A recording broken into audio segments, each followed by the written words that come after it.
Only on 6 tonight, the widow of a firefighter diagnosed with terminal cancer says the law that was supposed to protect first responders is failing. Tanya McKay tells News 6 her husband was diagnosed 10 months before the law went into effect. As News 6 investigator Mike Holfeld reports, Jeremy McKay was remembered as a hero, but his family has been left behind.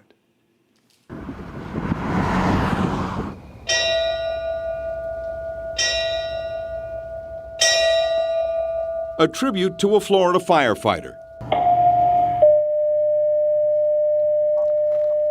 The last alarm for a first responder silenced by terminal cancer. Jeremy McKay, 14-year veteran of Clay County Fire and Rescue, a Marine, a family man. Gone November 27th, 2019, 6 days after his 21st wedding anniversary.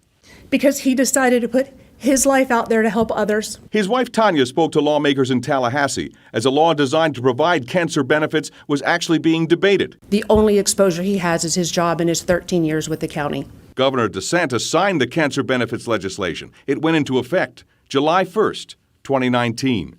Yet families like the McKays have been caught between good intentions and financial restraint. Yes, we have a law, but it's not being upheld. Leaving firefighters like Reedy Creek's Paul Grosso I'm being denied benefits. to Clay County's Jeremy McKay, The financial burden on families is immeasurable. fighting for benefits they thought they could count on. How frustrating is this for the families and the firefighters?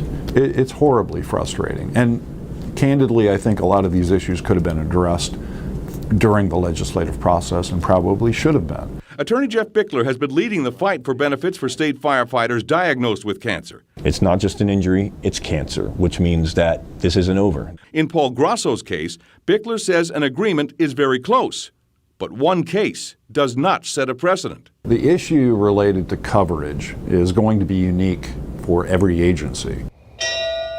That brings us back to Jeremy McKay's legacy, his family. We spoke to his wife by phone. My children lost their father. I lost my husband of 21 years.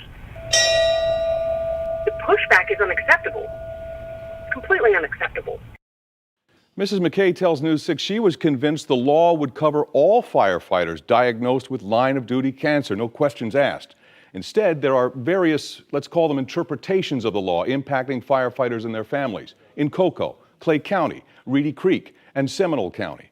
We want to change that. We're going to work to do that. So, Mike, do we know, are there any cases where firefighters have been diagnosed before the law went into effect and were given benefits? We just started working into this, but it's a great question because on December 17th, a judge ruled in favor of Lieutenant Jason Francis with the St. Petersburg Fire Department. He was diagnosed with cancer January 2019. Remember the dates, well before the law went into effect.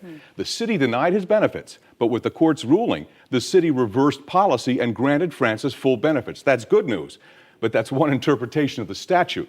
We're working to give the law more clarity.